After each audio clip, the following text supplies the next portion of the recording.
Assalamu alaikum. Students, I am Syed Arsalan Bukhari, your chemistry teacher for chemistry second year. Students, आज का जो हमारा topic होगा that would be very important क्योंकि इसका पहला हिस्सा हम पढ़ चुके हुए हैं. आज हम डिस्कस करेंगे compounds of halogens with oxygen which are called as oxides. Students, इसमें बहुत टेक्निकल पॉइंट्स भी हैं और उन टेक्निकल पॉइंट्स को हम लेक्चर के दरमियान में डिटेल के साथ डिस्कस करेंगे. हम ना सिर्फ ऑक्साइड्स के नाम पढ़ेंगे बल्कि साथ साथ उनकी प्रॉपर्टीज और उनके यूजेस को भी डिस्कस करेंगे. So this topic is going to be very interesting and very important as far as the short and long questions as well as MCQ's point of view is concern. सो चलते हैं board की तरफ और आपको लेके चलते हैं ऑक्साइड्स की तरफ. Chapter number 5, lecture 5.5. Dear students, जैसे आपको इंट्रो में बताया कि हम इससे पहले हाइड्रोजन हैलाइड्स को डिस्कस कर चुके हैं and now we are going to study oxides of halogens. Oxides of halogens की तरफ जल्दी जल्दी से आते हैं. What are oxides of halogens? The oxides of halogens can be defined as compounds in which oxygen and halogens are chemically joined. So, जब halogens और oxygen chemically join करते हैं तो उनसे ऑक्साइड्स ऑफ हैलोजेंस बन जाते हैं. डियर स्टूडेंट्स, अब इनकी नेचर क्या होगी? Their nature will be covalent because both of them, halogens भी नॉन मेटल्स हैं, ऑक्सीजन भी नॉन मेटल है. तो ये जितने भी ऑक्साइड्स हम पढ़ेंगे they all will be covalent in nature. So dear students, एक बात लेक्चर के शुरू में ही मैं आपको बता दूं कि हैलोजेंस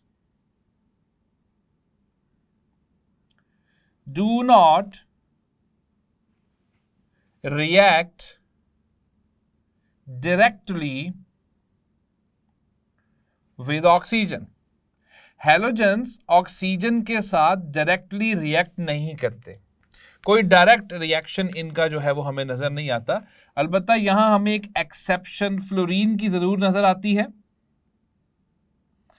फ्लोरीन को अगर इलेक्ट्रिक स्पार्क दिया जाए in the presence of oxygen तो वहां पे फ्लोरीन और ऑक्सीजन आपस में रिएक्ट कर जाते हैं और उससे फ्लोरीन जो है वो अपने कंपाउंड्स क्रिएट करता है. तो यहाँ एक्सेप्शन फ्लोरीन की है और वो क्यों है वो हम पहले डिस्कस कर चुके हैं कि फ्लोरीन बहुत ज्यादा रिएक्टिव है. इलेक्ट्रिक स्पार्क देने पर यह रिएक्शन ऑक्सीजन के साथ कर जाता है. नॉर्मल कंडीशंस पर यह भी ऑक्सीजन के साथ डायरेक्ट रिएक्शन शो नहीं करता. तो अब सवाल यह पैदा होता है कि अगर ये डायरेक्ट रिएक्शन नहीं शो करते ऑक्सीजन के साथ तो फिर ये ऑक्साइड्स कैसे बनते हैं? So dear students, these oxides are produced by indirect methods जिसमें हम हैलोजेंस के कुछ सॉल्ट्स इस्तेमाल कर लेंगे और उनके जरिए फिर हम ऑक्साइड्स ऑफ हैलोजेंस को क्रिएट करेंगे. तो कोई डायरेक्ट रिएक्शन हमें फ्लोरीन के अलावा जो है वो नजर नहीं आएगा और ये भी इलेक्ट्रिक स्पार्क में ही रिएक्शन होगा. So dear students, before starting the topic हम सबसे पहले देखते हैं कि कौन कौन से ऑक्साइड्स हैं जो हैलोजेंस के एग्जिस्ट करते हैं. तो चलिए चलते हैं ब्लैक बोर्ड की तरफ और जायजा लेते हैं. डियर स्टूडेंट्स, अब एक टेबल आपको नजर आ रहा है. इस टेबल के अंदर आपको नजर आ रहा है कि फ्लोरीन के 3 ऑक्साइड्स एग्जिस्ट करते हैं. Oxygen difluoride, di oxygen fluoride, tri oxygen difluoride, जिनके फॉर्मूले भी आपको नजर आ रहे हैं. ऑक्साइड्स ऑफ क्लोरीन में हमें 4 ऑक्साइड्स नजर आते हैं. डाई क्लोरीन मोनो ऑक्साइड, जिसको डाई क्लोरीन ऑक्साइड भी कहा जाता है, chlorine dioxide, chlorine hexa oxide और क्लोरीन हेप्टा ऑक्साइड. ये फॉर्मूलों के साथ इस टेबल में आपको दिखाए जा रहे हैं. और फिर इसी तरह जब आप ब्रोमीन के ऑक्साइड्स पर आते हैं तो हमें पता चलता है कि ब्रोमीन के भी 3 ऑक्साइड्स हैं. ब्रोमीन मोनोऑक्साइड, ब्रोमीन डाइऑक्साइड और ब्रोमीन ट्राइऑक्साइड. और एंड पे आयोडीन है, तो आयोडीन के भी हमें 3 ऑक्साइड्स नजर आते हैं. आयोडीन टेट्राऑक्साइड, आयोडीन आयोडेट और iodine pentaoxide. So dear students, तो हमें पता चलता है कि ये इनके ऑक्साइड्स हैं जो कि टेबल के अंदर गिवन है। तो चलिए चलते हैं एक एक करके इन ऑक्साइड्स को स्टडी करते हैं। वापस आते हैं बोर्ड की तरफ। So first of all we are going to study oxides of fluorine, कि फ्लोरीन के कौन कौन से ऑक्साइड्स हैं। अभी आपने टेबल में देखा कि फ्लोरीन के 3 ऑक्साइड्स होते हैं, जिनमें एक ऑक्सीजन जो है OF2 है, ऑक्सीजन डाइफ्लोराइड। डियर स्टूडेंट्स, एक बात ध्यान में रखिएगा कि ऑक्साइड्स ऑफ फ्लोरीन को हम आम तौर पे फ्लोराइड्स लिखते हैं, यानी इनको ऑक्साइड्स कम और इनको फ्लोराइड्स जो है वो ज्यादा लिखा जाता है। जैसे मिसाल के तौर पे मैं आपको एग्जांपल देता हूं, OF2। अब ये फ्लोरीन और ऑक्सीजन का कंपाउंड है, आपकी बुक के मुताबिक ये ऑक्साइड्स ऑफ हैलोजन में आएगा, लेकिन जब हम इसको नाम देते हैं तो इसको हम नाम देते हैं ऑक्सीजन डाइफ्लोराइड। और dear students, why they are called as fluorides, ये एक टेक्निकल पॉइंट है। Why they are called as fluorides? They are called as fluorides क्योंकि फ्लोरीन की इलेक्ट्रोनेगेटिविटी ज्यादा होती है, और जब फ्लोरीन की इलेक्ट्रोनेगेटिविटी ज्यादा होती है तो इसमें जब आप ऑक्सीडेशन स्टेट देंगे तो फ्लोरीन को आप नेगेटिव चार्ज देंगे, और नेगेटिव चार्ज वालों के साथ हम आइड का नाम आमतौर पर लगाते हैं। इसके बाद हम जितने भी ऑक्साइड्स पढ़ेंगे क्लोरीन के या ब्रोमीन के या आयोडीन के, उन सब के एंड पे यानी उनका जो पेरेंट नेम होगा वो ऑक्साइड ही होगा, क्योंकि वहां ऑक्सीजन की इलेक्ट्रोनेगेटिविटी उनसे ज्यादा होती है, इसलिए ऑक्सीजन नेगेटिव चार्ज ले लेता है, तो वो सबके नामों के एंड पे हमें ऑक्साइड ही लिखा नजर आएगा पेरेंट नेम के तौर पे। लेकिन जब हम ऑक्साइड्स ऑफ फ्लोरीन की बात करेंगे तो एक्चुअली वो फ्लोराइड्स हैं, क्योंकि उनके नामों के एंड के ऊपर फ्लोराइड लिखा नजर आएगा। तो ये एक टेक्निकल पॉइंट था जिसको मैंने आपके साथ डिस्कस किया। आपकी बुक में जिस ऑक्साइड की एग्जांपल दी जा रही है, ऑक्साइड कह लें या फ्लोराइड, आपकी बुक के मुताबिक ऑक्साइड लेकिन एक्चुअली वो फ्लोराइड है, जिसकी एग्जांपल दी जा रही है वो है ट्राई ऑक्सीजन डाइफ्लोराइड। और आप देखो कि नाम उन्होंने एंड पे फ्लोराइड ही लिखा है। ट्राई ऑक्सीजन डाइफ्लोराइड नाम का जो ऑक्साइड है उसको हम स्टडी करेंगे। डियर स्टूडेंट्स, एक बात ध्यान में रखिएगा कि इसका जो फॉर्मूला है इसको आप केमिकली कैसे रिप्रेजेंट करते हैं। ट्राई ऑक्सीजन का मतलब है O3 और डाइफ्लोराइड का मतलब है OF2। So it's formula will be O3F2। ये इसकी केमिकल रिप्रेजेंटेशन है। डियर स्टूडेंट्स, बहुत सारी किताबों में इसको ओजोन फ्लोराइड भी लिखा जाता है, तो ये नाम भी एक एक्स्ट्रा नाम के तौर पे अपनी बुक्स के अंदर मेंशन कर लीजिए। सो डियर स्टूडेंट्स, इसका नाम ट्राई ऑक्सीजन डाइफ्लोराइड भी है according to your text book, और इसको ओजोन फ्लोराइड का नाम भी दिया जाता है, and its formula is O3F2। Dear students, एक बात ज़हन में रखें कि ट्राई ऑक्सीजन डाइफ्लोराइड ही वो ऐसा कंपाउंड है जो डायरेक्ट कॉम्बिनेशन से बन जाता है। Direct combination of fluorine and oxygen, और इसके लिए इलेक्ट्रिक स्पार्क या इलेक्ट्रिक डिस्चार्ज देना बहुत जरूरी है। और इलेक्ट्रिक डिस्चार्ज आपको पता ही है कि हाई वोल्टेज ऑफ करंट जो है वो पास किया जाता है तो ये रिएक्शन होता है। सो डियर स्टूडेंट्स, वैसे तो तमाम हैलोजेंस ऑक्सीजन के साथ डायरेक्टली कंबाइन नहीं होते हैं, लेकिन फ्लोरीन कंबाइन हो जाता है इलेक्ट्रिक डिस्चार्ज करने की वजह से, तो उसके नतीजे में ये ट्राई ऑक्सीजन डाइफ्लोराइड बनता हुआ हमें नजर आता है।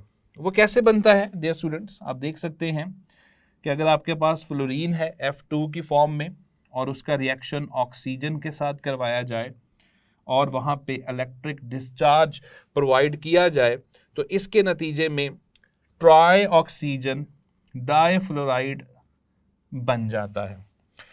So if we balance the equation, तो हम इसके साथ जो है वो 3 लगाएंगे, इससे ये 6 हो जाएंगे, तो यहाँ 2 लग जाएगा, और फ्लोरीन चूंकि 4 हो चुके हैं तो फ्लोरीन के साथ भी 2 लग जाएगा। So dear student, this is the preparation of tri oxygen difluoride. ये एक ऑक्साइड या फ्लोराइड आपकी बुक के अंदर गिवन है। If we talk about their its physical properties, so dear students, ये हमें कलर वेरिएशन शो करता है। ये बड़ी इंपॉर्टेंट बात है जो मैं आपको बता रहा हूं कि ये हमें कलर वेरिएशन शो करता है विद रिस्पेक्ट टू टेम्परेचर, यानी टेम्परेचर के लिहाज से ये हमें कलर वेरिएशन शो करता है। मतलब ये कलर की जो इसकी ट्रांजिशन है वो हमें नजर आती है। डियर स्टूडेंट्स, हमें नजर आता है कि ओजोन फ्लोराइड यानी ट्राई ऑक्सीजन फ्लोराइड, ये हमें ब्लड रेड कलर का नजर आता है। ये हमें ब्लड रेड कलर का नजर आता है, यानी डार्क रेड विस्कस लिक्विड नजर आता है eight 363 degree Celsius. So when it is heated up to 363 degree Celsius or even more, तो ये हमें नजर आता है ब्लड रेड यानी डार्क रेड कलर का विस्कस लिक्विड जो है ये हमें नजर आता है। लेकिन जब हम इसको 363 डिग्री सेल्सियस से नीचे लेकर आते हैं और जो ही ये 350 डिग्री सेल्सियस के ऊपर हमें नजर आता है, तो वहां पे ये रेडिश ब्राउन सॉलिड हो जाता है, और यानी ये 350 डिग्री सेल्सियस के ऊपर हमें नजर आता है। So dear students, with respect to temperature, चूंकि इसमें कलर की वेरिएशन नजर आती है, इसलिए मैंने हेडिंग दी colour variation with respect to temperature. So these are the physical properties of tri oxygen difluoride, कि जब हम उनको हीट करते हैं तो हीट करने से उसमें कलर वेरिएशन जो है वो नजर आती है। So these are the physical properties. Now if we move on to the chemical properties, तो केमिकल प्रॉपर्टीज में सबसे पहले उसकी डीकॉम्पोजिशन की जाती है। Yes, it shows decomposition reaction, and that is the thermal decomposition, जब आप उसको हीट करते हैं।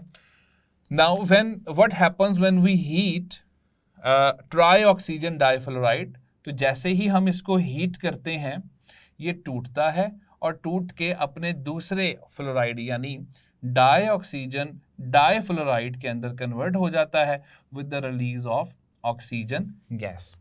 सो डियर स्टूडेंट्स, ये इसकी थर्मल डीकॉम्पोजिशन है जो हमें नजर आ रही है।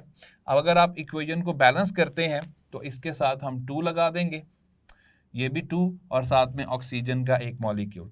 सो that is the thermal decomposition. जाहिर है जब भी हम किसी की केमिकल प्रॉपर्टीज को डिस्कस करते हैं तो पहले उसकी थर्मल डीकॉम्पोजिशन को भी डिस्कस किया जाता है। सो थर्मल डीकॉम्पोजिशन में हमें नजर आ रहा है कि it is when broken down it is converted into dioxygen difluoride.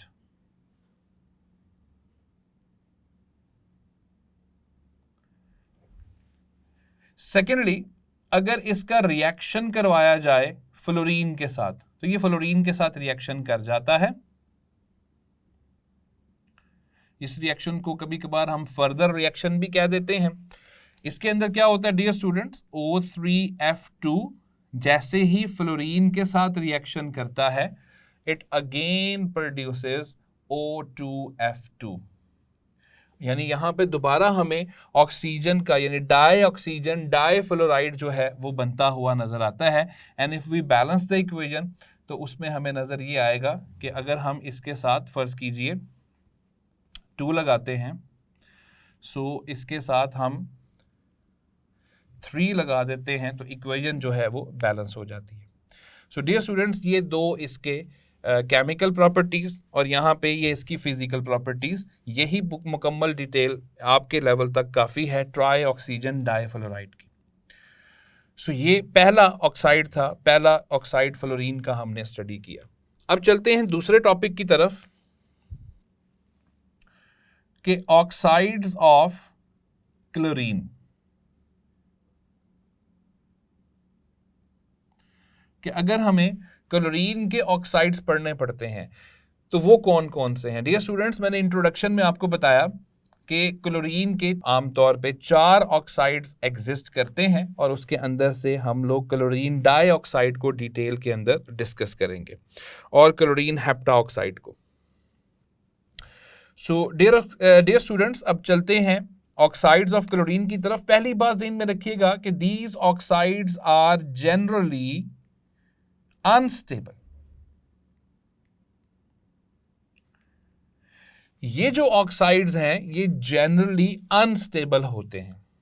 ये अनस्टेबल क्यों होते हैं डियर स्टूडेंट्स? इस बात के पीछे एक साइंटिफिक लॉजिक है और वो साइंटिफिक लॉजिक सिर्फ ये है कि ऑक्सीजन और क्लोरीन जब आपस में जुड़ते हैं तो चूंकि इनके पास, ऑक्सीजन के पास भी नॉन बॉन्डेड इलेक्ट्रॉन पेयर पड़े हुए हैं और क्लोरीन के पास भी पड़े हुए हैं, जिनके दरमियान इंटर इलेक्ट्रॉनिक रिपल्शन होती है, जिसकी वजह से ये एक दूसरे से थोड़े दूर होते हैं, वीक बॉन्ड बनता है और वीक बॉन्ड बनने की वजह से जनरली ये अनस्टेबल फॉर्म में हमें नजर आते हैं।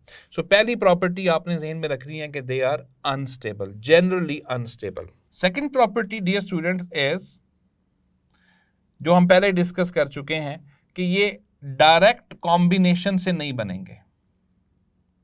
यानी फ्लोरीन तो डायरेक्ट कॉम्बिनेशन करके हमने पढ़ा कि ऑक्सीजन ट्राई ऑक्सीजन डाइफ्लोराइड में कन्वर्ट हो गया, लेकिन क्लोरीन के ऑक्साइड्स बनाते वक्त डायरेक्ट कॉम्बिनेशन हमें नजर नहीं आएगा।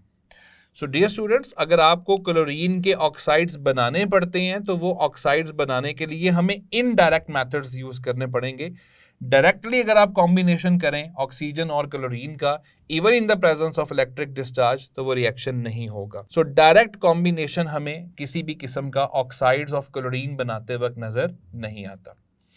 अब इसको बनाने के लिए हमें इनडायरेक्ट मेथड्स यूज करने पड़ेंगे।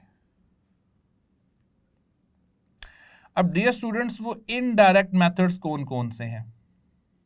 उन इनडायरेक्ट मेथड्स में से एक है रिएक्शन ऑफ सोडियम क्लोरेट। ये फॉर्मूला मैंने आपके सामने सोडियम क्लोरेट का लिखा है विद, यानी सोडियम क्लोरेट का रिएक्शन करवाया जाए किस किस के साथ? डियर स्टूडेंट्स, ये रिएक्शन 3 चीजों के साथ हम करवा सकते हैं। नंबर 1, ये रिएक्शन करवाया जा सकता है मीथनॉल के साथ। मीथनॉल जिसका फॉर्मूला आपने पढ़ा है CH3OH।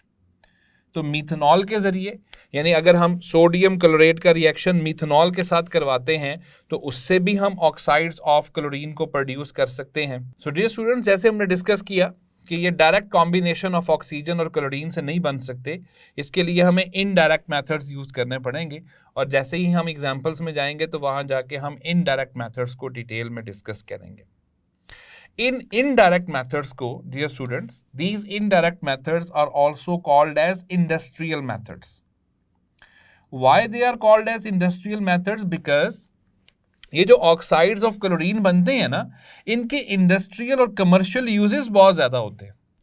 यानी इतने ज्यादा इनके इस्तेमालात हैं कि इसको हम आम तौर पे इंडस्ट्रीज में ही इन मेथड्स को यूज करके इसको प्रोड्यूस करते हैं। अब वो इंडस्ट्रियल यूजेस क्या क्या हैं उनको हम जरा डिटेल के साथ डिस्कस करते हैं कि इनके यूजेस क्या हैं, कमर्शियल यूजेस क्या हैं। डियर स्टूडेंट्स, मैं जो पहला पॉइंट यहां पे डिस्कस करूंगा कि दे एक्ट एज ब्लीच। अब ये ब्लीच क्या है? डियर स्टूडेंट्स, ब्लीच एक ऐसे सब्सटेंस को कहा जाता है जिसके अंदर, यानी एक ऐसा सब्सटेंस है जिसके अंदर एक प्रॉपर्टी होती है कि ये it removes stains from fabric। कपड़े के ऊपर से हर वो सब्सटेंस जो कपड़े पे से स्टेन्स और ये दाग जो होते हैं उनको रिमूव करता है, उसको हम ब्लीच का नाम देते हैं। सेकेंडली, एक और प्रॉपर्टी ब्लीच की क्या होती है कि इट इंप्रूव्स वाइटनिंग। ये किसी भी चीज की वाइटनिंग को इंप्रूव करते हैं। सो डियर स्टूडेंट्स, जो ऑक्साइड्स ऑफ क्लोरीन हम बनाते हैं उनमें प्रॉपर्टी होती है कि they can act as bleach और ब्लीचिंग एजेंट। ये ब्लीच के तौर पे काम कर सकते हैं, जिसकी वजह से इनके फैब्रिक में यानी टेक्सटाइल इंडस्ट्रीज में यूजेस बहुत ज़्यादा बढ़ जाते हैं, क्योंकि ये फैब्रिक के ऊपर से रिमूव कर देता है स्टेन्स को। सेकेंडली, इम्प्रूव करता है वाइटनिंग को, और इनकी इस प्रॉपर्टी की वजह से ये पेपर इंडस्ट्री में बहुत ज़्यादा यूज होते हैं। सो डियर स्टूडेंट्स, आपने पढ़ा हुआ है और सुना भी हुआ है कि पेपर प्रोडक्शन जो है वो वुड से होती है। तो वुड के जो कलर होता है उसको ब्राइट करने के लिए या उसको वाइट करने के लिए हम ब्लीच ऐड करते हैं, और उसमें उसकी वजह से उसकी वाइटनिंग जो है वो इम्प्रूव हो जाती है।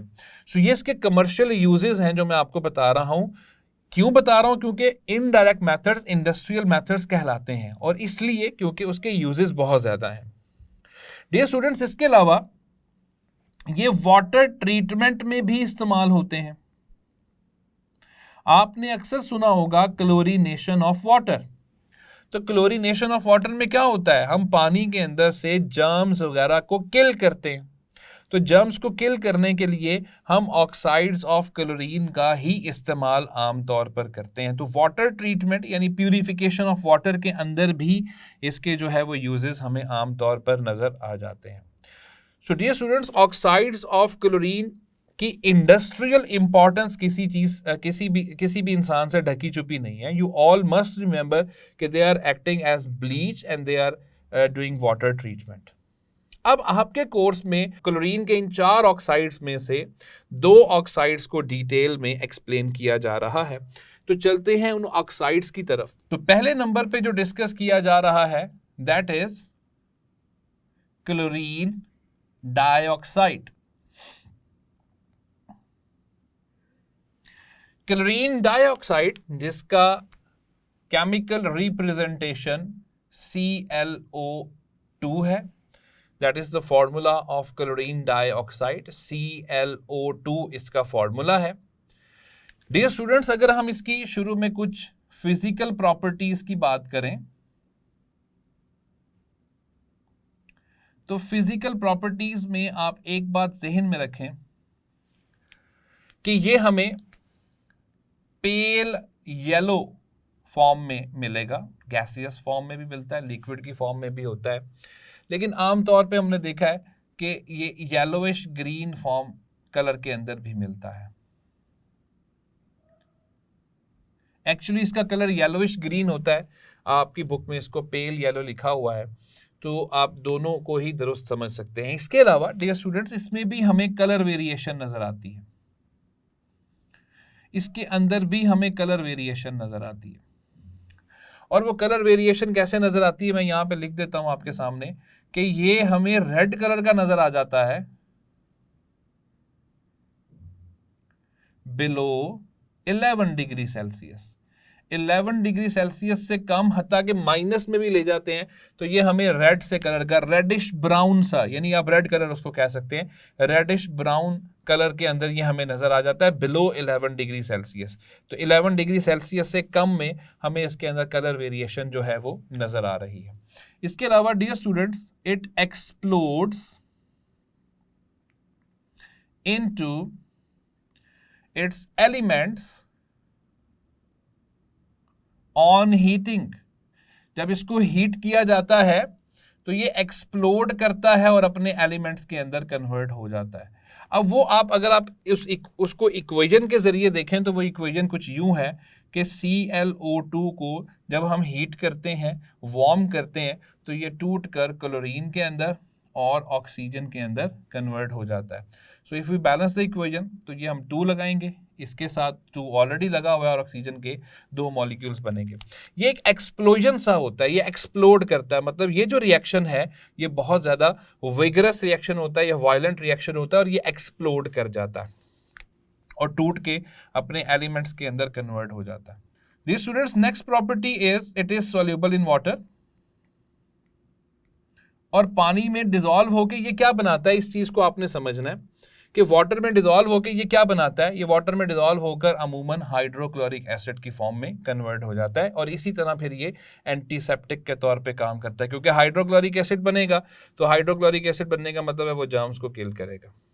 So it is soluble in water, it is stable in dark, यानी लाइट अगर होगी तो उसमें ये इतना स्टेबल नहीं होगा, रिएक्ट करेगा, लेकिन अगर अंधेरा है डार्क में ये आमतौर पे स्टेबल रहता है और ये रिएक्शन जो है वो आमतौर पर नहीं करता।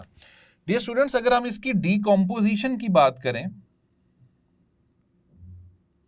इसकी जो डीकॉम्पोजिशन है कैसे होगी इसकी डीकॉम्पोजिशन, इसकी डीकॉम्पोजिशन बहुत स्लो होती है जब हम इसको वाटर में डिसॉल्व करते हैं। जैसे ही आप इसको वाटर में डिसॉल्व करते हैं ये डीकंपोज कर जाता है। अब ये डीकंपोज करके क्या बनाता है, सो ये जरा इक्वेशन देखिएगा dear students, that is ClO2 and we are dissolving it in water, मतलब ये डिसॉल्व नहीं हो रहा, डीकंपोज हो रहा है, केमिकल रिएक्शन हो रहा है, और जैसे ही ये केमिकल रिएक्शन होता है इसके नतीजे में HCl प्रोड्यूस हो जाता है along with the production of HClO3। अब HCl के बारे में तो आप सब जानते हैं, हाइड्रोक्लोरिक एसिड। HClO3 क्या है, इसको पर क्लोरिक एसिड कहा जाता है। तो ये पर क्लोरिक एसिड के अंदर यानी दो एसिड्स बना रहा है, ये भी एक इंडिकेशन है इसके एंटीसेप्टिक होने की कि ये जर्म्स वगैरह को किल करेगा। डियर स्टूडेंट्स, इसकी इक्वेशन जो है उसमें 6 मॉलिक्यूल्स ClO2 के होते हैं, 3 मॉलिक्यूल्स वाटर के इस्तेमाल होते हैं, HCl बनता है और 5 मॉलिक्यूल्स ऑफ परक्लोरिक एसिड बन जाते हैं, जिसकी वजह से ये पूरी इक्वेशन बैलेंस हो गई है। So it is the decomposition process but it is a slow process, यानी आमतौर पे स्विमिंग पूल्स और इस तरह की चीज़ों में जब हम सफाई कर रहे होते हैं तो एक्चुअली क्लोरीन मोनोऑक्साइड को हम वहाँ पे क्लोरीन डाइऑक्साइड को हम वहाँ यूज़ कर सकते हैं, जिसकी वजह से ये प्रोसेस होगा और इस प्रोसेस की वजह से वहाँ पर जितने भी जर्म्स होंगे वो सारे के सारे किल हो जाएंगे। डियर स्टूडेंट्स, एक और बड़ी अहम प्रॉपर्टी है कि it is paramagnetic in nature. It is paramagnetic in nature. So dear students, paramagnetic in nature से क्या मुराद है? पैरामैग्नेटिक इन नेचर से मुराद है कि it will be slightly affected by a magnetic field, यानी जब हम मैग्नेटिक फील्ड में इसको रखेंगे तो it will be attracted by magnetic field. अच्छा डियर स्टूडेंट्स, ये किस वजह से होता है? ये आप लोगों ने फर्स्ट ईयर में भी पढ़ा है कि पैरामैग्नेटिक होने की जो रीजन है वो है अनपेयर्ड इलेक्ट्रॉन्स। तो अगर आप क्लोरीन डाइऑक्साइड का स्ट्रक्चर देखते हैं डियर स्टूडेंट्स, तो स्ट्रक्चर से आपको अंदाजा हो जाएगा कि क्लोरीन सेंट्रल एटम के तौर पर है, डबल बॉन्ड बना के यहां ऑक्सीजन, और अनपेयर्ड इलेक्ट्रॉन हमें क्लोरीन पे नजर आता। सो ये अनपेयर्ड इलेक्ट्रॉन जो है इसकी वजह से it is paramagnetic in nature and it is attracted by the magnetic field. When it is placed in the magnetic field तो it is attracted by the magnet. तो इस वजह से हम कहते हैं कि ये पैरामैग्नेटिक नेचर जो है वो रखता है। So dear students, these all are the physical properties of chlorine dioxide. अब आते हैं कि क्लोरीन डाइऑक्साइड को हम बना कैसे सकते हैं, तो उसके लिए वापस यहां पर आ जाते हैं। मैंने यहां पर लिखा हुआ है कि इनके ऑक्साइड्स को डायरेक्ट कॉम्बिनेशन से तो नहीं बनाया जा सकता, so these oxides are basically produced by indirect methods. तो इनडायरेक्ट मेथड्स में हम क्लोरीन डाइऑक्साइड को प्रोड्यूस करने के लिए क्या करते हैं, तो मैं यहां पे हेडिंग देता हूं प्रोडक्शन या प्रिपरेशन ऑफ ClO2, कि अगर हमें क्लोरीन डाइऑक्साइड बनानी पड़ती है तो क्लोरीन डाइऑक्साइड बनाने के लिए इनडायरेक्ट मेथड हम क्या इस्तेमाल करेंगे। So dear students, indirect method को जरा गौर से सुनिएगा। इनडायरेक्ट मेथड के लिए हमें रिएक्शन करवाना पड़ेगा बिटवीन सोडियम क्लोरेट, जिसका फॉर्मूला है NaClO3। सोडियम क्लोरेट का यानी एक सब्सटेंस सोडियम क्लोरेट होगा और इसका रिएक्शन करवाना पड़ेगा 3 अलग अलग चीजों के साथ, मतलब ये तीनों चीजें हम रिएक्टेंट्स के तौर पर इस्तेमाल कर सकते हैं। मेरा कहने का मतलब क्या है कि अगर आप सोडियम क्लोरेट का रिएक्शन पहली चीज के साथ करवाएंगे तो उससे भी क्लोरीन डाइऑक्साइड प्रोड्यूस हो जाएगी, दूसरी चीज के साथ भी हो जाएगी और तीसरी चीज के साथ भी, यानी सोडियम क्लोरेट हमारा प्राइमरी रिएक्टेंट है, उसके साथ हम कोई और इस्तेमाल कर सकते हैं। अब किस किस का रिएक्शन करवाने से हमें जनरली क्लोरीन का ये ऑक्साइड मिल जाता है, उसमें पहले नंबर पे है मीथेनॉल। डियर स्टूडेंट्स, मीथेनॉल वही है जिसका फॉर्मूला आपने पढ़ा हुआ है CH3OH, अल्कोहल्स की फैमिली का पहला मेंबर है, इसको हम इस्तेमाल कर सकते हैं। इसका रिएक्शन करवाया जा सकता है सोडियम क्लोरेट के साथ। इसके अलावा सल्फर डाइऑक्साइड जिसका फॉर्मूला है SO2, उसका रिएक्शन करवाया जा सकता है। और तीसरे नंबर पे है डियर स्टूडेंट्स बड़ा ही common compound sodium chloride NaCl। So इन रिएक्शंस के जरिए हम प्रोड्यूस कर सकते हैं chlorine dioxide. So dear students, देखते हैं कि किस तरीके से इस इनडायरेक्ट मेथड के जरिए हम क्लोरीन डाइऑक्साइड प्रोड्यूस कर सकते हैं। तो हम इसको इस्तेमाल करेंगे सोडियम क्लोरेट और इसका रिएक्शन करवाएंगे NaCl के साथ। सो डियर स्टूडेंट्स, मैं सबसे पहले वो रिएक्शन आपके सामने लिखता हूं जो आपकी बुक्स के अंदर गिवन है। इसमें ClO3 नेगेटिव आयन है जिसका नाम है क्लोरेट आयन। इसका रिएक्शन हो रहा है 2Cl नेगेटिव के साथ, ये भी 2 है, और साथ में 4H पॉजिटिव। मैं भी इसको एक्सप्लेन करता हूं डियर स्टूडेंट्स। और इसके रिएक्शन के नतीजे में हमारे पास बनता है 2 मॉलिक्यूल्स ऑफ क्लोरीन डाइऑक्साइड, हमारा मेन प्रोडक्ट जिसको हम बनाना चाह रहे हैं। साइड प्रोडक्ट के तौर पे क्लोरीन और साथ में 2 मॉलिक्यूल्स ऑफ वाटर। स्टूडेंट्स, ये रिएक्शन आपके सामने है, अब इसको जरा आप समझिएगा। सबसे पहले मैं ये बताना चाहता हूं कि इस रिएक्शन को हम कहते क्या हैं। ये जो इक्वेशन लिखी हुई है dear students, this equation is called as ionic equation. इसको आयनिक इक्वेशन कहा जाता है क्योंकि इट इन्वॉल्व्स ओनली आयंस। आप किसी भी इक्वेशन की आयनिक इक्वेशन बना सकते हो। इसको बनाने का एक तरीका होता है, इसमें बस हमने ये देखना होता है कि रिएक्शन में एक्चुअली हिस्सा कौन ले रहा है। तो अब जरा गौर कीजिएगा, मैं समझाता हूं। देखिए ये क्लोरेट आयन कहां से आया, ये आया सोडियम क्लोरेट से। तो उन्होंने पूरा सोडियम क्लोरेट लिखने की बजाय सिर्फ क्लोरेट आयन लिख दिया है, क्योंकि सोडियम आयन के अंदर किसी किस्म की कोई चेंजिंग नहीं आती, क्लोरेट आयन में चेंजिंग आती है, इसलिए उन्होंने क्लोरेट आयन को यहां पे लिख दिया। अब ये क्लोराइड आयन कहां से आया डियर स्टूडेंट्स, ये क्लोराइड आयन आया NaCl से। तो मैंने शुरू में आपको बताया कि सोडियम क्लोरेट का रिएक्शन या तो मीथेनॉल के साथ करवाएं या SO2 के साथ करवाएं या NaCl के साथ करवाएं। So in this reaction we are going to react sodium chlorate with sodium chloride, and the active part of sodium chlorate is chlorate ion that is written in the form of ClO3 negative।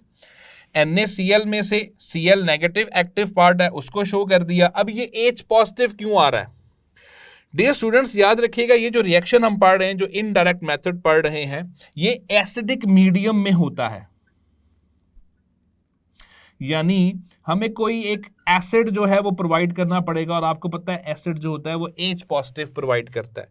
तो ये H positive is coming from the acid जो हमने acidic environment provide करने के लिए लगाया है। इसके नतीजे में ये हमारा chlorine dioxide which is the main product ये प्रोड्यूस हो गया, along with the production of chlorine gas and water. So dear students, this is the indirect method. Since we cannot produce chlorine dioxide with direct combination of chlorine and oxygen, so we have used this indirect method to produce chlorine dioxide. तो ये एक तरीका chlorine dioxide को produce करने का आपकी book में given था, जिसको मैंने बहुत डिटेल के साथ आपको एक्सप्लेन किया। अब चलते हैं इसके यूजेस के ऊपर कि इसके यूजेस क्या हैं। डियर स्टूडेंट्स, यूजेस को तो हम यहां पर डिस्कस कर चुके हैं ये इस रिएक्शन को जरा गौर से देखें, जिसमें आप देख सकते हैं कि वाटर के अंदर ये स्लाइटली स्लोली डीकम्पोज होकर एसिड्स बना रहा है। एसिड्स बनाने का मतलब है ये जर्म्स को किल करेंगे। तो जर्म्स को किल करने का मतलब है कि ये एक एंटीसेप्टिक के तौर पे यूज होगा। Since it is going to kill the germs like bacteria and all that, it will be used as an antiseptic. Then killing germs from the water, so purification of water भी हम कर लेते हैं इसके जरिए। Water को purify करने के लिए भी इस्तेमाल होता है। It can also change order of water, अगर पानी के अंदर फर्ज कीजिए कि कोई एक ऐसे सब्सटेंसेस मिल चुके हैं जिसकी वजह से उसकी स्मेल ख़राब हो चुकी है, तो उस ख़राब स्मेल को ट्रीट करने के लिए भी हम इसको इस्तेमाल करते हैं। और ब्लीच के तौर पर इस्तेमाल तो हम पहले ही डिटेल में डिस्कस कर चुके हैं कि it will act as a bleach to remove stains from the fabric and improves the whitening process of the cellulose, यानी पेपर पल्प जो होता है उसकी ये वाइटनिंग को इम्प्रूव करता है। So dear students, this is all about chlorine dioxide. और अब हम चलते हैं आगे क्लोरीन के अगले ऑक्साइड की तरफ। सो डियर स्टूडेंट्स, इससे पहले हमने एक तरीका तो पढ़ लिया क्लोरीन डाइऑक्साइड को प्रोड्यूस करने का, जिसमें हमने पढ़ा कि सोडियम क्लोरेट से हम उसको प्रोड्यूस करते हैं। एक और तरीका भी है और वो है फ्रॉम KClO3, पोटेशियम क्लोरेट के जरिए भी हम इसको प्रोड्यूस करते हैं। अब वो पोटेशियम क्लोरेट से हम कैसे प्रोड्यूस करते हैं? जब पोटेशियम क्लोरेट का रिएक्शन हम करवा देते हैं कॉन्संट्रेटेड सल्फ्यूरिक एसिड के साथ, H2SO4, कॉन्संट्रेटेड सल्फ्यूरिक एसिड के साथ हम उसका रिएक्शन करवा देते हैं। Dear students, this reaction is very violent. ये बहुत वायलेंट रिएक्शन होता है और इसको कंट्रोल करने के लिए हमें इसके अंदर small amount of oxalic acid जो है वो ऐड करना पड़ता है। डियर स्टूडेंट्स, ऑक्सैलिक एसिड जिसका फॉर्मूला COOH होल ट्वाइस है, and you can also write it as C2H2O4। तो इसको यूं भी लिखा जा सकता है और यूं भी लिखा जा सकता है। सो डियर स्टूडेंट्स, ये MCQs के लिहाज से एक इंपॉर्टेंट पॉइंट है कि अगर ये रिएक्शन वायलेंट है तो इस रिएक्शन को वायलेंट होने से बचाने के लिए, हम कंट्रोल करने के लिए क्या ऐड करते हैं? So we use oxalic acid. Now what is the reaction? So dear students, now listen to the reaction very carefully, that H2SO4 is concentrated sulfuric acid and we add it in potassium chlorate in the presence of oxalic acid। तो oxalic acid add करने की वजह से उसका वो थोड़ा सा violent कम हो जाता है, कंट्रोल हो जाता है, and as a result we produce potassium sulfate K2SO4 और हमारा main product that is ClO2, that is chlorine dioxide. और इसके साथ हम यहाँ से कार्बन डाइऑक्साइड गैस को भी प्रोड्यूस कर लेते हैं and along with the production of water. So dear students, this is the reaction जिसमें हमने देखा कि किस तरीके से ये हम इसको आसानी से प्रोड्यूस कर सकते हैं। तो ये रहा हमारा मेन प्रोडक्ट जिसको हमने प्रोड्यूस करना था। If we balance the equation, तो यहाँ पोटेशियम हमें एक नज़र आ रहा है, उस तरफ 2 हैं, so we will put 2 here. तो पोटेशियम भी हम बैलेंस कर लेते हैं, सल्फेट रेडिकल भी बैलेंस है। क्लोरीन की अगर हम बात करते हैं तो क्लोरीन 2 हैं, तो यहाँ पर भी 2 बनेंगे। इसके अलावा चूंकि कार्बन 2 हैं तो CO2 के भी 2 मॉलिक्यूल्स बनेंगे और हाइड्रोजन के भी यहाँ पे 4 हैं, तो इसलिए हम यहाँ पे 2 लगाएंगे। So the equation is now balanced. So this is another direct method to produce chlorine dioxide in the laboratory as well as in the industries. Laboratories में ये बहुत कम, industries के अंदर ये method जो है वो ज़्यादा इस्तेमाल होता है। So dear students, this is all about the concept of chlorine dioxide, जिसमें हमने उनके production और उसके uses और वो सारी चीज़ें हमने study कर ली। Now let's move on to the next oxide जो आपके कोर्स में है, that is chlorine हेप्टाऑक्साइड।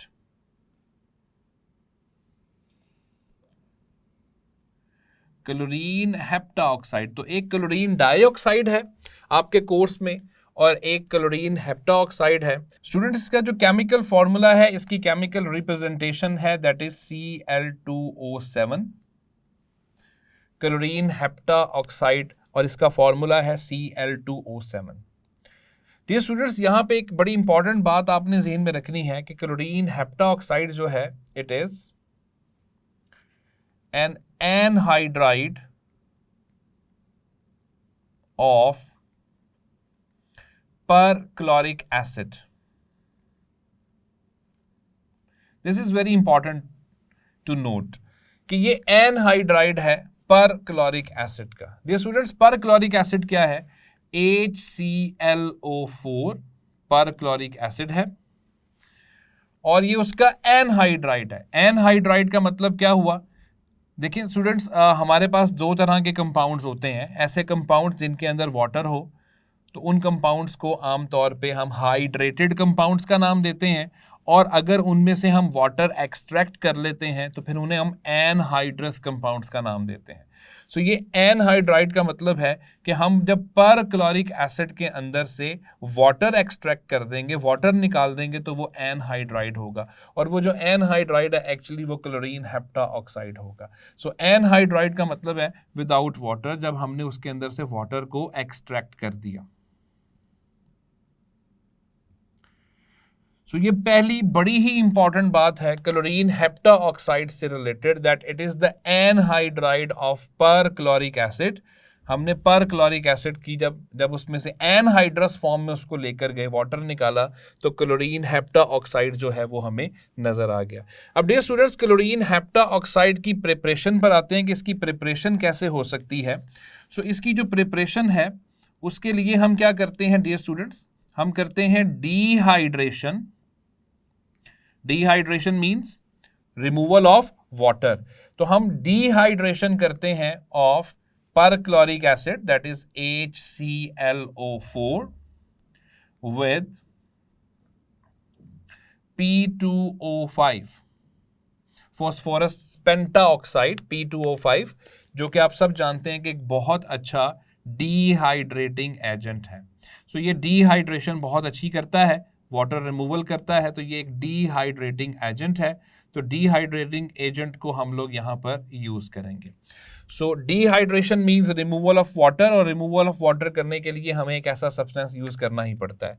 So dear students, focus on to the equation. When we do this process HClO4 that is perchloric acid, और उसके अंदर हम add करते हैं P2O5 जो कि है फॉस्फोरस पेंटाऑक्साइड। तो इनका जैसे ही रिएक्शन होता है, तो जो टेम्परेचर हम यहां पर देते हैं दैट इज -10 डिग्री सेल्सियस। ये टेम्परेचर -10 डिग्री सेल्सियस के ऊपर होता है, और इसके नतीजे में हमारे पास क्लोरीन का हेप्टाऑक्साइड यानी Cl2O7 प्रोड्यूस होता है along with the production of HPO3। Dear students, HPO3 जो है इसका नाम है मेटाफॉस्फोरिक एसिड। इसको मेटाफॉस्फोरिक एसिड कहा जाता है।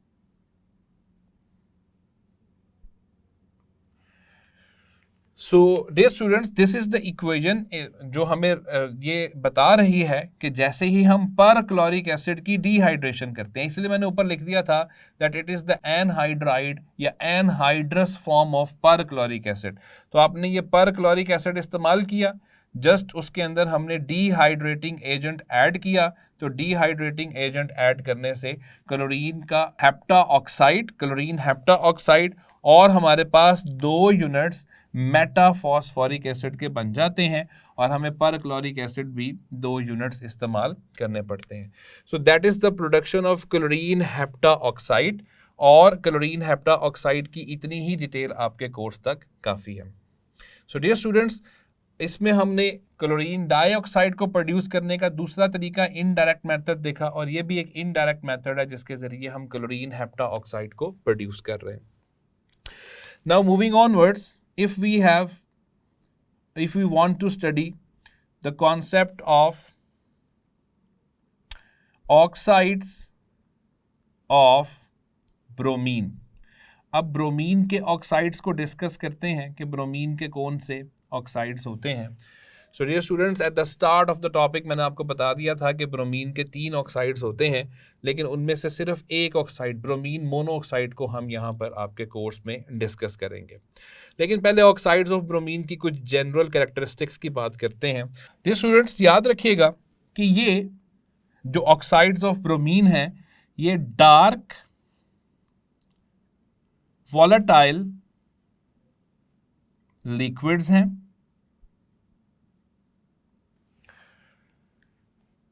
यानी जो कलर्स हैं वो अमूमन डार्क हैं और वॉलेटाइल लिक्विड्स हैं, मतलब इजीली कन्वर्टेड इनटू वेपर्स हैं.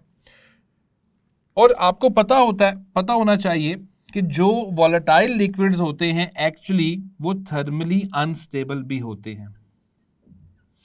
सो दे आर थर्मली अनस्टेबल. जाहिर है कि अगर वो वॉलेटाइल हैं तो वॉलेटाइल होने का मतलब है कि उनकी इंटरमोलेकुलर फोर्सेस खासी वीक हैं, और जिनकी इंटरमोलेकुलर फोर्सेस वीक होती हैं वो थर्मली अनस्टेबल होते हैं. सो दे आर थर्मली अनस्टेबल. अच्छा, अब अगर हम इसमें जिस एग्जाम्पल की तरफ मूव करेंगे वो है ब्रोमीन मोनोऑक्साइड. सो बाकी कंपाउंड्स की, बाकी ऑक्साइड्स की हम बात नहीं करेंगे. हम ब्रोमीन मोनोऑक्साइड्स की तरफ मूव करते हैं जिसका फॉर्मूला है Br2O. डियर स्टूडेंट्स, सबसे पहले Br2O की प्रोडक्शन के ऊपर आते हैं कि इसकी प्रोडक्शन कैसे होती है. इसकी प्रोडक्शन करने के लिए डियर स्टूडेंट्स हम इस्तेमाल करते हैं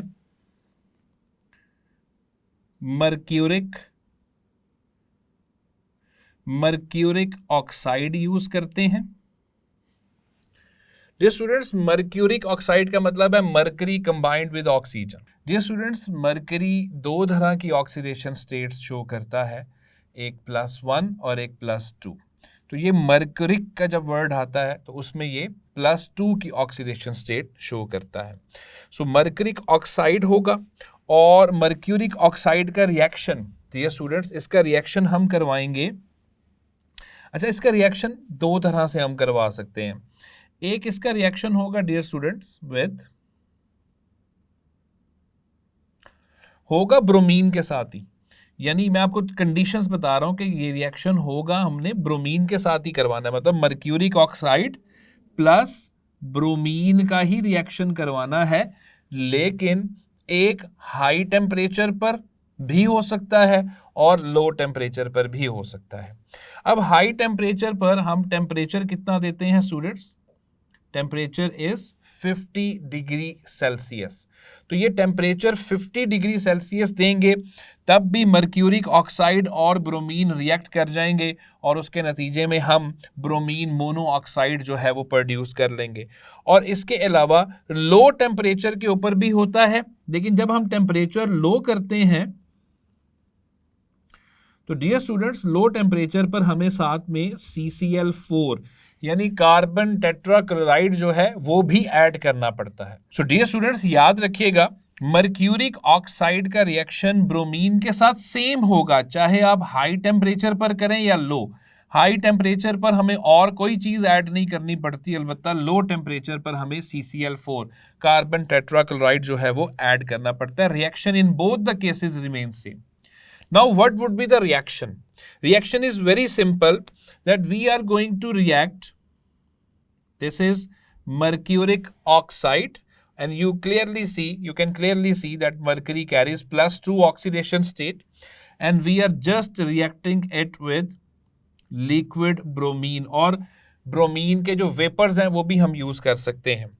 और ये हाई टेम्परेचर पे चल रहा है, मतलब 50 डिग्री सेंटीग्रेड के ऊपर ये रिएक्शन चलता है. डियर स्टूडेंट्स, जैसे ही ये रिएक्शन होता है, as a result of this reaction we obtain mercuric bromide, जिसका फॉर्मूला है HgBr2, along with the formation of our main product, that is Br2O. That is bromine monoxide. So इस तरीके से हम अगर यही चीज हम जैसे मर्क्यूरिक ऑक्साइड का रिएक्शन आप ब्रोमीन के साथ ही करवाते हैं लेकिन लो टेम्परेचर पर करवाते हैं, so dear students the reaction, the overall reaction remains same, just the conditions differ. हम फिर वो हाई टेम्परेचर पे नहीं करवाते, अलबत्ता वो हमें फिर लो टेम्परेचर पे जाके CCl4 की मौजूदगी में करवाना पड़ता है। So dear students, we are going to balance the equation, will just put 2 here, तो इक्वेशन जो है वो बैलेंस हो जाएगी। So that is the production of bromine monoxide, an indirect industrial method to produce bromine monoxide. तो ये हमारा main product है। सो स्टूडेंट्स, हमने इसकी प्रिपरेशन तो पढ़ ली है, अब इसके यूजेस भी पढ़ के देख लेते हैं। इसके कोई बहुत इमेंस किस्म के यूजेस तो नजर नहीं आते हैं, अलबत्ता इनकी एक प्रॉपर्टी है कि ब्रोमीन मोनोऑक्साइड जो है ये ऑक्सीडाइजिंग प्रॉपर्टीज रखता है। It is a very good oxidizing agent. So ये क्या करता है dear students? You can clearly see oxygen. तो ऑक्सीजन इसके अंदर मौजूद है, ये अपना ऑक्सीजन कभी भी किसी दूसरे को दे सकता है, मतलब उसके अंदर ऑक्सीजन ऐड करवा देता है, उसकी ऑक्सीडेशन और अपनी रिडक्शन करवा लेता है। और इसकी एक एग्जांपल हमें आयोडीन के साथ मिलती भी है कि जैसे ही हम ब्रोमीन मोनोऑक्साइड का रिएक्शन आयोडीन के साथ करवाते हैं तो ये उसको ऑक्सीडाइज कर देता है, ये अपनी ऑक्सीजन उसको दे के उसका ऑक्साइड बना देता है, जबकि खुद ये फ्री फॉर्म में हमारे सामने आ जाता है। सो ये क्लियरली मैंने आपको बता दिया कि ये ऑक्सीडाइजिंग एजेंट के तौर पे काम करता है। So dear students, this is all about the oxides of bromine. अब चलते हैं ऑक्साइड्स के आखिरी हिस्से की तरफ और हम स्टडी करेंगे कि oxides of iodine, oxides of iodine. अब इसके भी हमने 3 ऑक्साइड्स पहले पढ़े हैं eight the start of the topic, लेकिन इसके अंदर जो हमने टॉपिक जिसको आगे डिस्कस करना है वो सिर्फ एक ही ऑक्साइड है, दैट इज आयोडीन पेंटाऑक्साइड। तो ऑक्साइड्स ऑफ आयोडीन को स्टडी करते हैं डियर स्टूडेंट्स, इसके 3 ऑक्साइड्स हम पहले पढ़कर आए हैं, लेकिन इसमें मैं एक प्रॉपर्टी आपके साथ डिस्कस करना चाहता हूं कि इसमें जो मेन हम पढ़ेंगे वो तो आयोडीन पेंटाऑक्साइड ही पढ़ेंगे ना, लेकिन बाकी जो 2 ऑक्साइड्स हैं उनके बारे में ये है कि they are salt like and are iodine iodates. Dear students, ये बड़ी इंपॉर्टेंट बात है कि वो सॉल्ट लाइक हैं, यानी सॉल्ट की तरह के हैं, एंड आर आयोडीन आयोडेट्स। अब ये आयोडीन आयोडेट्स क्या चीज़ है, इसको ज़रा समझिएगा। मैं आपके सामने आयोडीन का एक ऑक्साइड लिखता हूं जिसका फॉर्मूला है I4O9। ये है आयोडीन का एक ऑक्साइड जिसके अंदर उसका फॉर्मूला मैंने आपके सामने I4O9 लिखा हुआ है। डियर स्टूडेंट्स, इसको हम यूं भी लिख सकते हैं। जब हम इसका स्ट्रक्चर उठा के देखते हैं तो हमें पता चलता है कि चूंकि सॉल्ट लाइक है तो सॉल्ट लाइक का मतलब इसमें आइंस होंगे, तो इसमें जो आइंस होते हैं वो अमूमन इस तरह होते हैं कि एक आयोडीन का आइन इस तरह होता है और उसके साथ IO3 के 3 रेडिकल्स हमें साथ में नजर आ रहे होते हैं। नाउ स्टूडेंट्स लिसन केयरफुली, ये I जो पड़ा हुआ है इसको हम कहेंगे आयोडीन, और IO3 की जब ये फॉर्म में आता है तो ये यूनिट कहलाता है आयोडेट। तो अब आप इसको जब कलेक्टिवली लिखेंगे तो कलेक्टिवली देखिएगा कि ये एक आयोडीन और यहां से 3 आयोडीन, तो आयोडीन 4 हो गए और ऑक्सीजन के 9। तो ये फॉर्मूला जब आप कलेक्टिवली लिखोगे तो ये बनेगा I4O9, लेकिन जब आप इसको यूं लिखोगे तो ये आयोडीन अलहदा होगा और आयोडेट ग्रुप अलहदा होगा। तो यही बात आपकी बुक में लिखी हुई है कि दे आर सॉल्ट लाइक, यानी they consist of normally ions, और दे एग्जिस्ट एज आयोडीन आयोडेट्स। ये आयोडीन आयोडेट्स की सूरत में एग्जिस्ट करते हैं। सो डियर स्टूडेंट्स, ये हमने इस टेक्निकल पॉइंट को हमने डिस्कस किया है कि they are salt like and they exist as iodine iodates. तो 3 ऑक्साइड्स हैं आयोडीन के, लेकिन हम उनमें से सिर्फ एक को पढ़ेंगे जो कि है iodine pentoxide. So let's start the detail of iodine pentaoxide.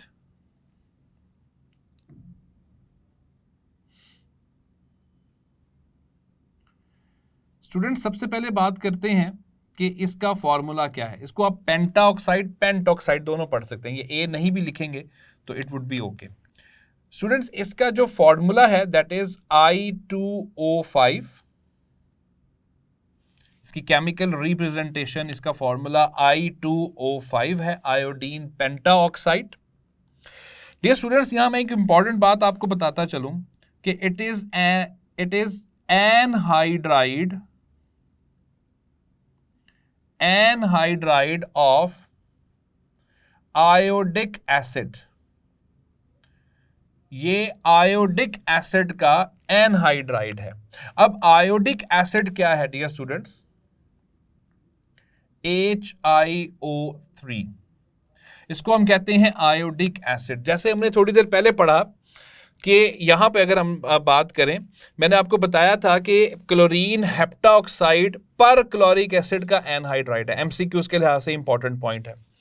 इसी तरह याद रखिएगा जब हम आयोडिक एसिड के अंदर से वाटर निकाल देते हैं यानी उसका एनहाइड्राइड बनाते हैं तो dear students iodine pentoxide create हो जाता है। इसलिए याद रखिएगा कि ये एनहाइड्राइड ऑफ आयोडिक एसिड है, यानी आयोडिक एसिड में से पानी निकाल देंगे तो आयोडीन पेंटाऑक्साइड बनेगा, आयोडीन पेंटाऑक्साइड में वाटर ऐड करेंगे तो आयोडिक एसिड बन जाएगा। सो डियर स्टूडेंट्स चलते हैं कि इसको प्रिपरेशन कैसे की जाती है। जैसे मैंने आपको बताया कि ये आयोडिक एसिड का एनहाइड्राइड है, तो सिंपली हम आयोडिक एसिड को हीट करेंगे, HiO3 को हीट करेंगे, सिंपल। लेकिन ये हाई हीटिंग होगी at 240 degree Celsius, high temperature पर हीट करेंगे और जैसे ही हम इसको हीट करेंगे it is going to make I2O5 along with the production of water.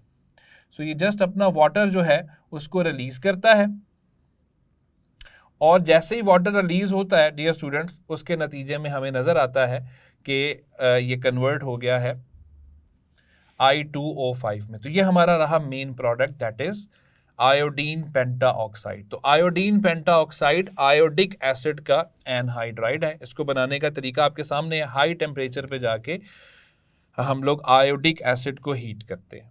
अगर हम इसकी फिजिकल प्रॉपर्टीज की बात करें डियर स्टूडेंट्स तो ये एक वाइट क्रिस्टलाइन सॉलिड है, ये एक वाइट क्रिस्टलाइन सॉलिड है यानी फिक्स्ड अरेंजमेंट ऑफ पार्टिकल्स है। ये स्टेबल है up to 300 degree Celsius. 300 degree Celsius तक ये स्टेबल है, सॉलिड ही रहता है। लेकिन अगर हम 300 डिग्री सेल्सियस से इसको ऊपर लेकर जाते हैं तो ये कलर वेरिएशन शो करता है, क्योंकि ये फिर टूट जाता है, डिकम्पोज हो जाता है इनटू आयोडीन, तो जिससे वॉयलेट कलर के वेपर्स जो हैं आयोडीन के क्रिएट हो जाते हैं।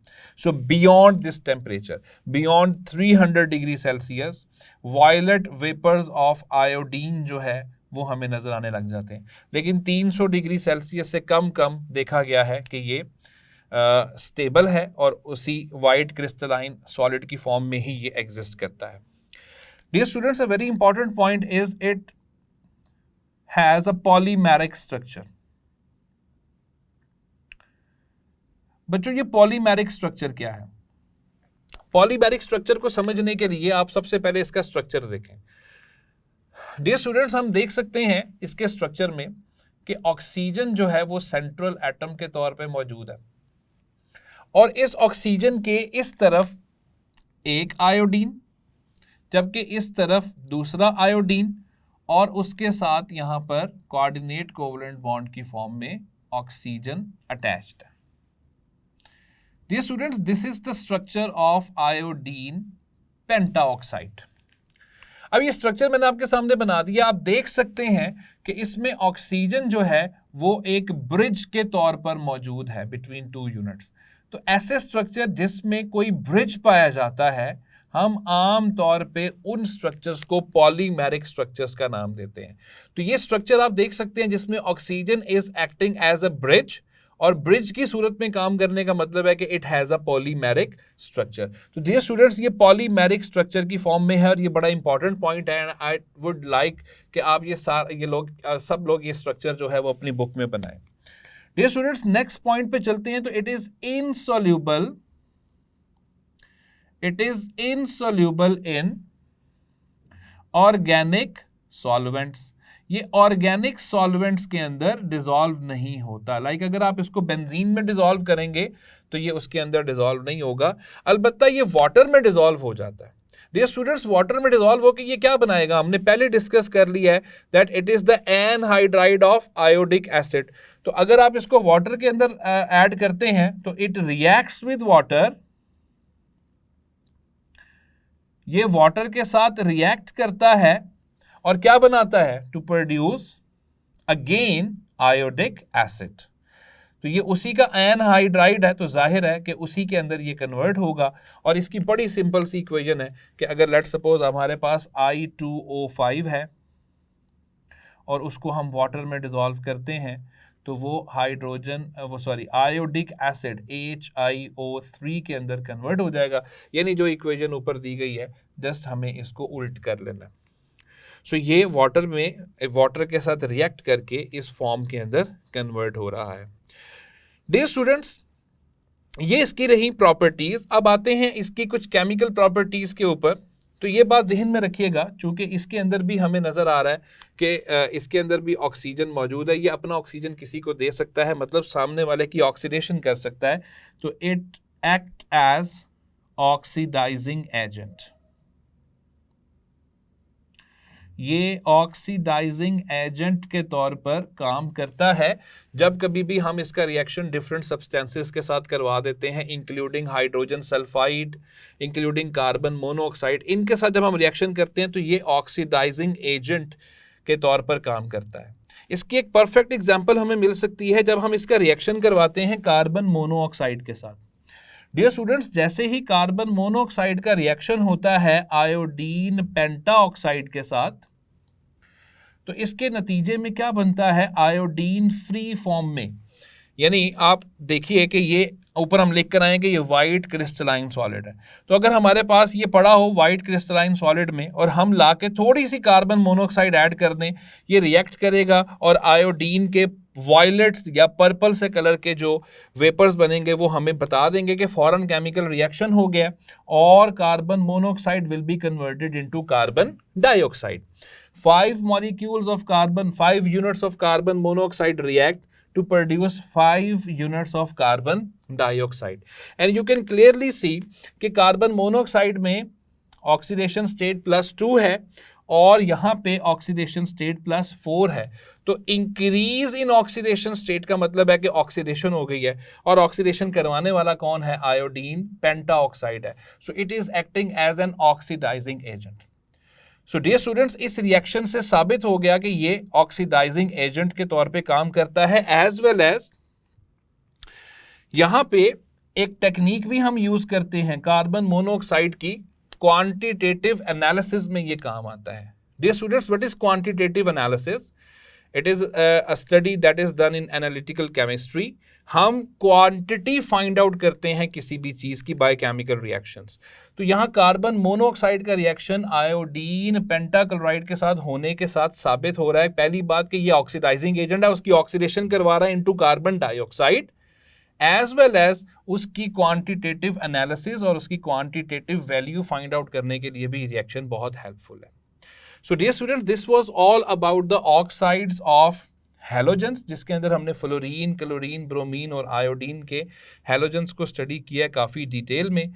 आई होप कि ये टॉपिक आपको अच्छे तरीके से समझ आ चुका होगा। Thank you. So dear students, that was the topic of oxides of halogens, जिसमें हमने पढ़ा कि तमाम हैलोजेंस जो हैं वो ऑक्साइड्स को क्रिएट करते हैं और हमने उनकी एग्जाम्पल्स को बहुत डिटेल के साथ डिस्कस किया।